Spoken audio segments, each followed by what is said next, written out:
Hello and welcome to my channel. Well, it's another late night insomniac type of rattling. Let's see if we can knock Boris off his lair. Oh, he got saved. He got saved by this and it wound up knocking Nigel off. I better not knock Boris off. Get in trouble. So this is about automatic knives. And the reason why I hadn't got any before, and the reason why I just purchased another automatic knife. um, Now, a brief history on my knife collecting is I kind of just been getting user knives and using them for the longest time, like a regular Buck 110, just using it, not chasing a bunch of different types. If I found something that worked, then I stuck with it and used it. But the Buck 110 is a little bit heavy. And this is just basically an upgraded version of the Buck 110. I've still been carrying it around on my pocket and everything. But two things about it. First off, this is the most expensive knife that I've got, and it's a gift. Now, that doesn't stop me from using it and bumping into the thing. All right, let's give him a free area to fire. There we go. But I like doing this, and like flipping it and stuff like that. Now, this is my, heavy duty user type of knife I'm going to carry around. But I started looking into the Boker line of knives, the Kalashnikov specifically. And they had, once you start getting into it and you start thinking, all right, I'm going to get one of these, then you got to narrow it down to, if you go to Blade HQ, they have them in D2 steel also. They have one in XHP. It's a little bit more expensive than the other ones. And this is where it's kind of like a ramble, where it's coming in is deciding, what to get. Already I've got a ton of knives, but I only have one automatic and a smaller one like the Kalashnikov that I ordered. I finally narrowed. I was going to get another Bowie shape, but I already have the Buck 110, which is a Bowie shape, and I can use that if I feel I need that shape. I'm not a real big fan of the dagger shape. I used to like them and everything, but I like to be able to put my thumb on the top. Now this is not a true dagger; it's just got like a false edge on the top. And they had a lot of good, they come in different paint schemes and colors and all that other stuff. And I worked on A10s before. I really like that shark's teeth type of opening and everything on the right by the gun. But they didn't have those when I was working on them back then. They was all like, no, we're not going to allow you to have any nose art. So I didn't, get that one, even though that one kind of like would remind me of stuff. And I wound up getting a clip point. I mean, a drop point. It's a drop point. I just like that shape.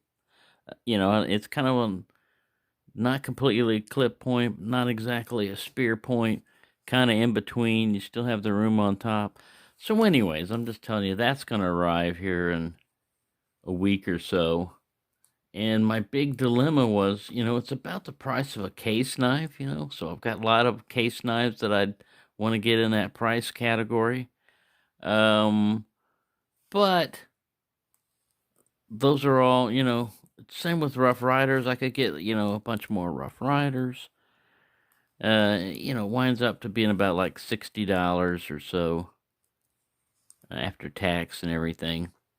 But right now, Blade HQ, I guess it's because of, Black Friday or whatever. They did a free, what was it? I thought it was free shipping, but it wasn't because it only cost me like about $3 to ship it, $2.99. Anyways, I got that coming in. I'll take a screenshot of it and put that up there. But it was a big dilemma. You know, I had it in my cart, and I had, I liked the copper, you know, type of color and everything. They call it Desert Warrior or whatever, you know. Not Desert Warrior. They had one of those, but Desert Warrior. And I hem and hawed and flipped around. I finally got just a basic black, you know, black blade and everything. So, but it's NT2 instead of, you know, like normally they're AUS-8, so it should hold an edge fairly well. And its advantage is it's half the weight of this. Now, I was really tempted to get a Kalashnikov XXL in Bowie, because it's huge and funny and everything, but I probably wouldn't carry it as much as a smaller one, and I've already got, you know, like a big kind of knife, so I went with a smaller one, 3.25-inch blade, I think, on it, but it's a side opening type of flipper. And I thought, um, first off, knife laws are stupid in a lot of countries because anybody that only has the use of one hand or something like that should be able to get an automatic knife and be able to carry it, because what are they going to do? Go rob people and stuff, you know, just because they got some super advantage from having a button? Stupid. But anyways, because they're now legal here in Texas and everything, and I can carry them, I might as well, you know. And with one of those, it's kind of a beater type of knife. It's not, you know, like this thing's like $180, and the one I'm getting is going to be only like 60 or something. So yeah, it's about half price or so, close to half price cheaper. Anyways, I just thought I'd throw that one in there for you and just ramble again. It's like insomnia. It's 4 o'clock in the morning.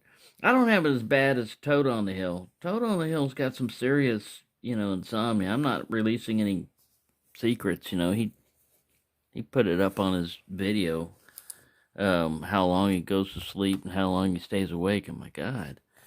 Mine is just a weird, like they got like a circadian cycle, you know, where some of it has to do with the amount of light coming into your eyes, and your rhythm can get knocked off, and there's all kinds of things involved. But I seem to be like, if I go to sleep at a normal time, like around, you know, 11 or 12 o'clock at night, and wake up at 6 or 7 in the morning, a lot of times I'll take a nap in the middle of the afternoon, and that'll throw me off because I'm not working. I don't have. You'd be surprised. Your job sets your cycle on a lot of stuff. If you have a job that you have to go to and you have to get up at a certain time, then your body's going to adjust to that time for a while. And most of the world is set up for day shift. I've always known this. But my body seems to be set up for night shift. If I just let it go and go to sleep and wake up whenever I want, I seem to go to sleep around 3 or 4 in the morning a lot of times and wake up, you know, like about 10 or 11. And that's a normal day for me, you know. I mean, to me, that's normal. But it doesn't always work that way around here because of apartment complex. They love to get up early in the morning, like about 8 o'clock or so, and start running their lawnmowers and everything else, and weed blowers, and oh man, it just gets crazy in here sometimes. The other day, luckily I was sleeping here in the living room, I hear a ladder coming up on my balcony. Now, you know, once you get up on a balcony, it's pretty quick. You can get into somebody's apartment pretty quick if the door is unlocked. And here's this ladder coming up, and they've got a pressure washer. Not a steam washer, like pressurized water jet thing. And because my apartment is on a balcony and the door isn't, you know, sealed that well, so I had some stuff up there, some tape along it to kind of protect it and to insulate it. But man, when he hit that washer up there, water just shot in. Luckily, he didn't stay on the seam there for very long. But yeah, anyways, it was just a maintenance guy. But there you go. I don't know why I got into all that, but I did. So just to let you know, I've got another knife coming in. I'm not getting into, you know, back into flippers and all this other stuff. It's just I wanted to get that push button urge out of the way, and something I could carry that had a pocket clip on it, so I didn't necessarily have to put it on a belt. Even though that's not a super big deal, you go down like less than half the weight if you count the sheath and everything else. Less than half the weight, you can clip it into your pocket. If you need something, if your hand's occupied or whatever, that's what's cool about an auto. If your hand is occupied or whatever, if you've got it to here, you'll never fail to fire unless you get something in the way, like this. But it never fails to open when you hit that. And, man, the sucker's sharp. I just love it for cutting open packages and all this other stuff. So there you go. There's my thought process. Man, if you go to the list of knives that I want to get, and then the amount of money, that's what I try to do. I look at it and I say, okay, this is around the $60 range or so. What else could I get for $60? Oh, my God. You go through your list, and it could be all kinds of, it doesn't necessarily have to be one knife for 60. It could be 2 or 3 of these or 4. And boom, you're off in that rabbit hole of trying to decide. And I'll put things in carts sometimes. Put them in the cart. I'll say, I want to get this. I really want this one. And then I go, I kind of like that one. So I actually had this, I sat there, and I had 4 different types of Kalashnikovs in my cart. And I just went through and was looking at them, like, which, do you want this one or this one? And I just hit remove. I just kept hitting remove until it came down to 1. I said, all right, you're the winner.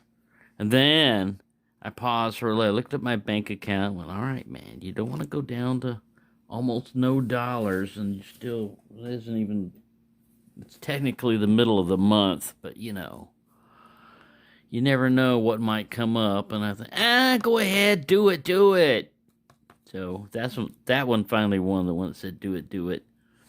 And I pushed the button. So there you go. That's what happens. Bought the knife. Live with it. So thank you for watching, and get some sleep.